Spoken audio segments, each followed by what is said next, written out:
Hello, Mr. Bradshaw at AddSomeToYourIncome.com, here with you to talk about ways to earn extra money as a college student. Ways to add some to your income. Today, I am going to look and help you to see ways to make more in the three areas of income, with labor income, passive income, and gift income. Areas that I don't think I knew or felt that I knew when I was in school, and should be able to help you to know ways to increase all three of these in ways that might not be first thought of for college students, in ways that you're a little blind to. Let's get into it. So the three incomes we have are labor income, passive income, and gift income. Labor income is defined as work that you do today and you get paid right away. You're a laborer. Passive income is work that you do today and you don't get paid until harvest. For example, I write a book. I write that book today. I work on it today. That book doesn't bring me money until I see sales, which may take a few years.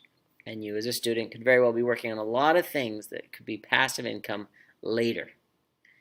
And I hope you do quite enough and a healthy amount of focus on things you do now that become passive income later.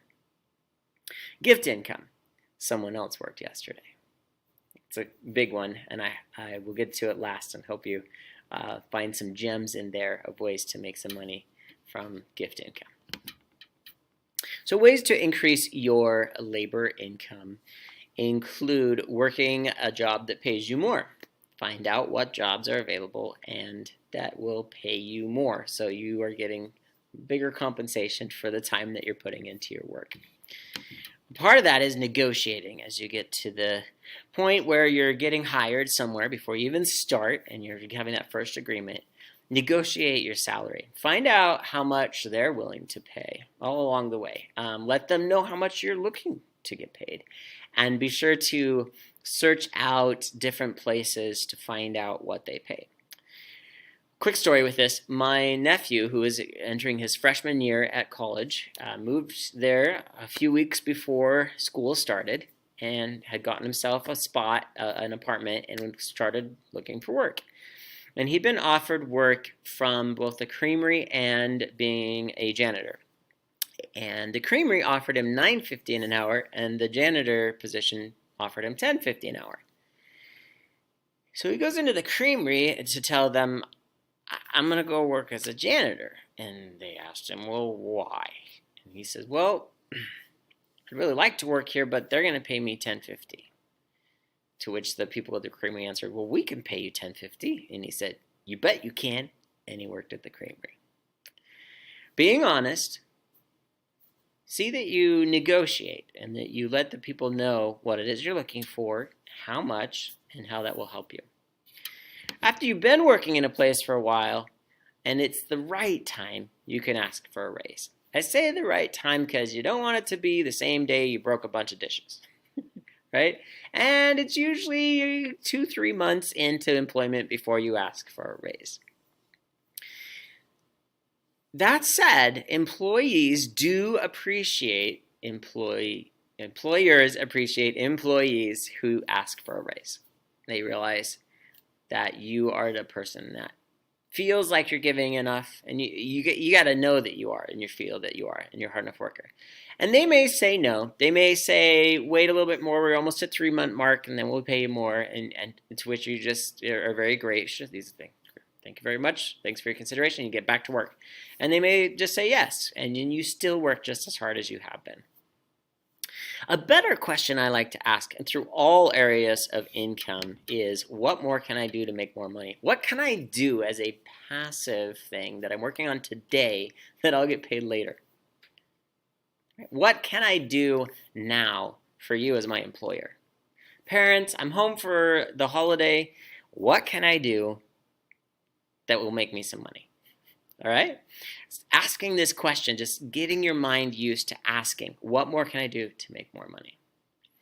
My hope is that you don't end up like me and working 3 jobs in college. Working 3 jobs in college meant I had very little time to get my schoolwork done and almost 0 time for a social life. I had a friend who wanted to be able to spend some time with me, and he would literally pick me up from one job, and my bike too, and drive me to my next job just to have a little bit of time with me. So be careful about just getting more and more jobs, that you're going to be a pizza delivery man, a janitor, and working at the creamery. All right, because you're gonna find that something in life is going to be out of balance because you're so focused on just making that money. I gotta say a quick one on this because it seems to show up in a lot of places where people are like, just go donate plasma. I put this under labor income. You think it's more like passive, like you made all that stuff yesterday and now you're just going to donate it. I see it as a labor income. You do something now and you get paid right away. and it's tough. Any donating, there are other ways of donating, with other things that you have that you think you can just go and donate. And know that it's a labor, it's a work, and it's tough. And you might find gift income to be a little bit more exciting. Before gift income, passive income. You are a college student. It is time for you to be focused on getting your degree. That is passive income. That's the work you're doing now that you're going to be paid more later. Focus as much as you can. There's lots of things you could do. You could do some writing stuff, right? You could write books, you could write journals, you could write a cartoon strip, you could write a comic strip, you could be just writing for a local newspaper. Those alone are things that you could be writing, that you could be working on now, that is valuable and is practice for the things that will come later to compensate you. And on all this, the biggest thing I want to say is you do you. All right? Say you're this leopard here. Okay? You're a leopard. Of course, I love that because at my school, that's our mascot. But you are a leopard. All right? If you are a leopard, then do what a leopard does. Find out what you do that makes you tick. By the way, I got this phrase, you do you, from a class. The instructor kept saying, you do you. And it's so true. It's so true. In life, find out what it is that you're going to do because you are valuable. You're going to go out and make some change in the world. And when you bring yourself to the table, it's the most valuable thing in the world. There's no one else like you. You are unique. All right? So work on you, improve you, prepare yourself to go out into the world. I'm going to just comment briefly on investing. A lot of college students are like, what should I be investing in? Probably school loans, actually. You're at a point where you are needing money and putting money towards college and stuff, and you're probably not investing in the stock market and in other investments like real estate. I mean, we could talk and say there are students who, mostly from their parents' help, get a place near the campus. And you have a room, and then there are like 4 or 5 other roommates, and they all pay rent, and then you don't because you live there. And there are students who have been able to pull that together. It's tricky. Again, you might want to be a little less focused on the investing in terms of putting money in something now. But let's look at gift income. All right, so gift income, someone else worked yesterday. I feel that this is an area where there's a lot of untapped potential for college students. And let's look at some of these. Gift income can increase if you can find yourself asking. And here's what the ask might sound like. Hey, Grandma and Grandpa, Mom and Dad, Uncle Tony, I'd really like to go out on a date this weekend. I got this girl I want to take out. I just don't have enough money for dinner and a movie, so I'm wondering if you could spot me $50. And usually they say, yeah, sure, here's $50.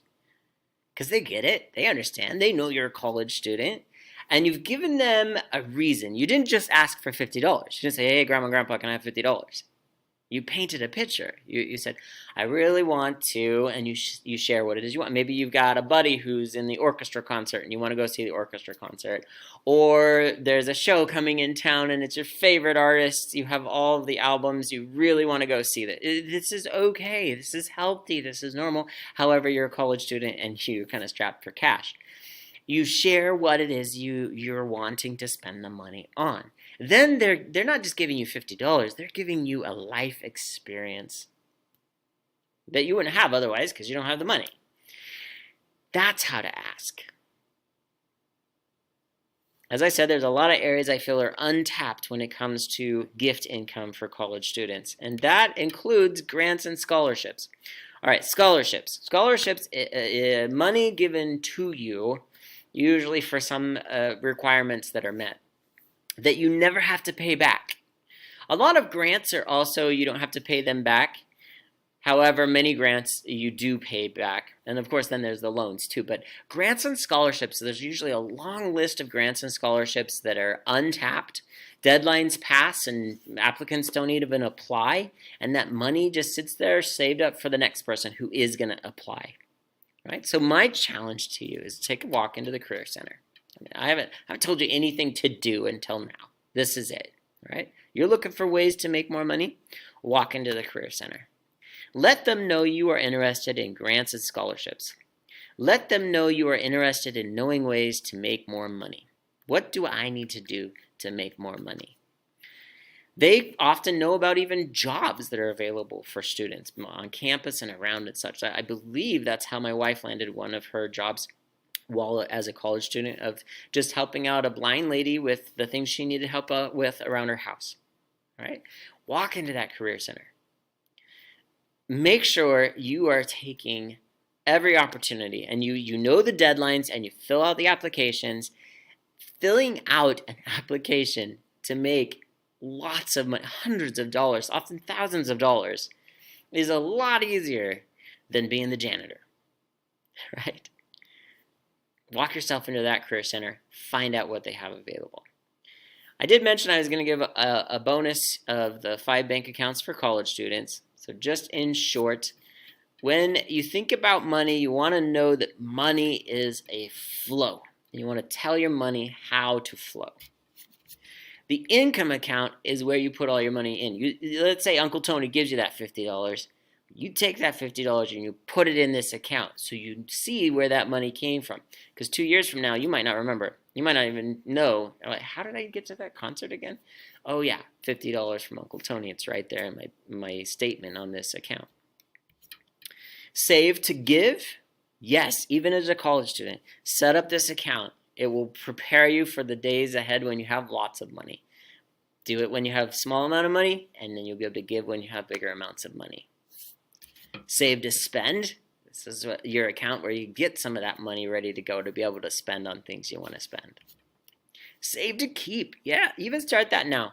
And it's okay if you do start just a little bit of investing and putting some money into investments. I know that's not usually a focus and really shouldn't be a focus of a college student, but it's okay to start that step and know that you're starting with a small amount now, and it will grow and it will be a habit that you'll make with your money as you move into the future. Well, with all of this, I hope you have found that the one action item I'd like you to take isn't call Grandma and Grandpa for money, although that's a great one. It's to walk into that Career Center and find out about scholarships and grants and fill out those applications. Find out their deadlines. Find that money. There is money just sitting there waiting for you to apply for it so that you will have some extra money as you go through your school years. Keep on keeping on, I say, and I'll see you on the other side.